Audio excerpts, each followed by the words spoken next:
విశాఖపట్నంలో డ్రగ్స్ పట్టుకున్నారు. 25,000 కేజీలు.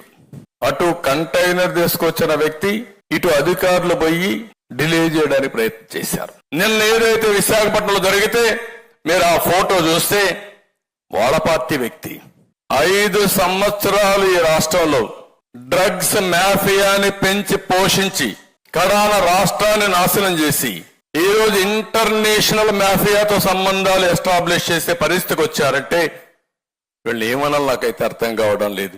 మీ నాయకులు చేస్తారు, మీ నాయకుల దగ్గర చేపిస్తారు, చేయించి నేరం మన మీద మోపే ప్రయత్నం.